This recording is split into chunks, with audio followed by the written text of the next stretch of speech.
समाज में। फिर बोलने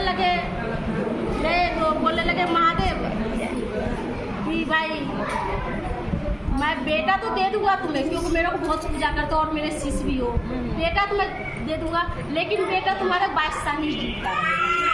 अब बोलो क्या चाहिए कि नहीं चाहिए? अब वो सोचता है कोई बात नहीं, कम से कम बांझ के नाम तो छूट जाएगा, कोई नहीं, 12 साल के ही लिए कम से कम बाप तो बन जाऊंगा, औलाद वाला काला जाऊंगा। बोलने लगा ठीक है महादेव कोई बात नहीं, दे दीजिए।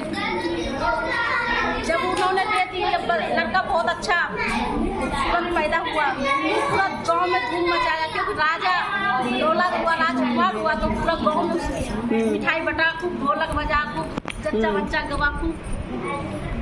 तो लड़का हो जाता है, जैसे जैसे बढ़ रहा है वैसे वैसे रानी की टेंशन बढ़ रहा है, जैसे जैसे बड़ा हुआ है कि मेरा तो 22 साल जिएगा, तो इसी में मैं खूब मतलब मौज कर लूँ बेटे के साथ, खूब वहाँ घूम रही है, वहाँ जा रही है, ये खिला रही है, वो खिला रही है, सब मतलब खूब कर रही है। ऐसे करते करते अब एक दिन उसको रानी को सोते सोते आ रही है सपनों में, जब मर ही जाएगा लड़का तो शादी भी करवा दूँ, क्यों नहीं, कि मैं मतलब सासरी का लाऊंगी, कम से कम बहू तो रहेगी, बेटा नहीं रहेगा तो बहू तो रहेगी, हो सकता है महादेव की दया हो तो पोता भी हो जाएगा, तो मैं जल्दी जल्दी शादी करवा। अब वो जब लड़का 10 साल होता है तो बोलता है अभी भी 12 महीना है, तो चलो मैं शादी करवा देती हूँ। अब वो लड़की ढूंढी ढाली, अब वो लड़की ऐसा ढूंढी जो भी शिव को भक्त, वो भी शिव को शिष्या बन रखी थी। तो बोलने लगा कि सास बोलने लगी कि नहीं मैं मतलब बहू को सारे बात मतलब डिक्लियर बता दूँ, एक महीने से पहले सारे बात बोल दूँ, तो ऐसे ऐसे बात है और तुम शादी करना चाहती हो कि नहीं। तो बहू को सारे बात बोली, अब उसकी सास सारे बात कहानी बताया कैसे ऐसे बात है, और बेटा ये 22 साल ही मेरे लड़का मेरे पास है। बोलने लगे कोई बात नहीं, महादेव की दया, जब मेरे पास ये बात आया है तो मैं जरूर शादी करूंगी, ये भी महादेव को कुछ काम होएगा। मैं बोलने लगे नहीं मैं शादी करूंगी, कोई बात नहीं, 22 साल ही जिएगा कोई बात नहीं, मैं 12 साल अभी उम्र है मेरे, मैं 12 साल में अपने पति के साथ में खूब अच्छे से। बोलने लगे बहुत अच्छी बात है। अब शादी उदी हो के आती है बहू, बोलने लगी कि अब जैसे जैसे वो दिन बीतता जा रहा है तो बहू को भी टेंशन, सास को भी टेंशन कि क्या ऐसा करूं जो मेरे पति मेरे पास है। बोलने लगे अच्छा कुछ तो होएगा जो इसके उपाय होएगा कुछ। तो वह मंदिर गई, वहाँ पे एक जैसे पंडित जी हमारे मंदिर में बैठते कुछ पूछने लग जाए। अब वो पंडित जी के पास गई, बोलने लगे पंडित जी एक बात बताइए। बोलने लगा हाँ पूछो। बोलने लगे कि आप ये मंदिर में कितने सालों से रहे? तो बोल रहे मेरा तो पूरा जीवन बीत गया इसी में रहते हुए। बोलिए क्या पूछना है? तो बोलने लगे इस मंदिर में ऐसा चीज़ कुछ बताइए जो मैं उनको छोड़ूंगी। बोलने लगा वो तो सब चीज़ दिल में, आप मत छोड़िए महादेव को। बोलने लगा चलो ये शिव गुरु के सूचना मिल गया है कि मैं महादेव को ना छोड़ूं, ठीक है। वो घर आती है, वहाँ जो प्रसाद लेकर आती है ना, वो प्रसाद अपना सबको खिला देती है थोड़ा थोड़ा। रात को सो जाती है, रात को सोचती है आज मैं नमः शिवाय के प्रणाम ना और तेजी में करूँगी। जो जिससे हमने शिव को गुरु बनाया तो बोलने लगा जितने नमः शिवाय करोगे उतना तुम्हारे कष्ट या कोई विपत है या कुछ है वो दूर से दूर तक लगेगा, महादेव में इतना शक्ति है। तो बोलने लगे जब मैं 108 करती हूँ तो आज ज़्यादा करूँगी, फिर कल और ज़्यादा करूँगी। अपने सास को बोलती है कि मम्मी ऐसा करना, आज जल्दी जल्दी खाना बोलो नौकर चाकर के बनाने के लिए, और आज कोई डिस्टर्ब नहीं करेगा, आज मैं नमः शिवाय से प्रणाम करूँगी। उसके सास बोलने लगे बड़ी अच्छी बात है, मैं भी करूँगी तेरे साथ में, डबल होगा। बोलने लगे ठीक है। अपना दोनों सास को वही अपना दिन रात अब वो ऐसा हो गया जो 24 घंटे उसके अब नमः शिवाय उसके घर में चल रहे, 24 घंटा वही गूंजे। महादेव बोलने लगा भाई ये क्या हो गया, अब लड़के को मरने के टाइम हो रहा है, इसके घर में नमः शिवाय रात दिन चल रहा है, 24 घंटा चल रहा है। मैं तो दूध भेज ही नहीं सकता हूँ, और भेजूंगा भी दूध रुकेगा ही नहीं, क्योंकि ये मेरा जाप चल रहा है, ये तो कोई भी यहाँ पर बात नहीं रुकेगा।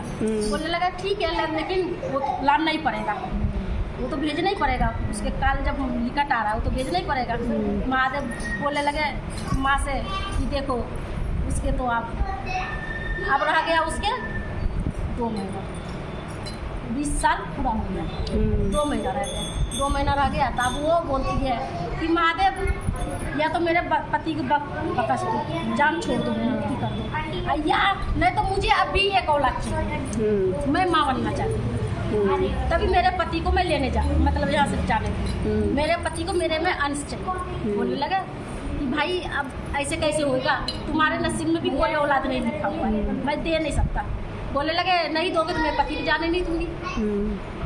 तो बोलने लगे कि भाई ऐसा नहीं होएगा। तो कहा तो कहता है ना, भक्त के आगे भगवान झुक जाता है। तो बोलने लगे नहीं ऐसा नहीं हो सकता, ये कलयुग हो जाएगा, ये तो घोर कलयुग हो जाएगा। बोलने लगा नहीं, तो ठीक है। फिर ऐसे करते करते बच जाता है 1.5 महीना। अब जैसे जैसे पास हो टेंशन तो बन ही रहा है उसको, लेकिन वो अपना जात बराबर कर कुछ चालू और तेजी में करने लगती है, तेजी में करने लगी। माँ बोलती है, माँ को नहीं, माँ तो माँ ही होता है, पिता एक कठोर हो सकता है लेकिन माँ कभी कठोर नहीं होती। अब गौरा बोलने लगी कि महादेव एक बात बोले, आप सुनिएगा मेरी बात। बोलने लगा क्या बात कर रहे हो गौरा, आप तो बात नहीं सुनूंगा तो किसको सुनूंगा, बोलिए आप।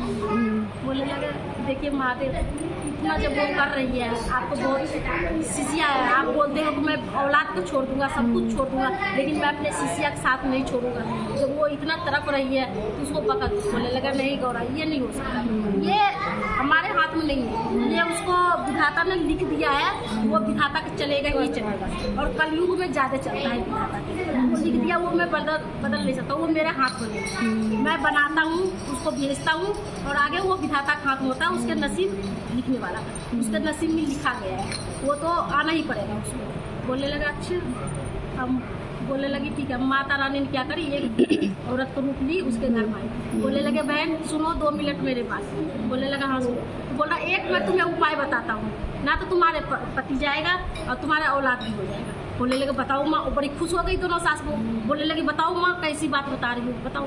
बोलने लगे कि देखो महादेव को जाप कर ही रही हो, गाँव गाँव में जाके एक एक घर में जाकर चर्चा करो, शिव गुरु को बातें बताओ। बोलने लगे अच्छा इससे क्या होगा।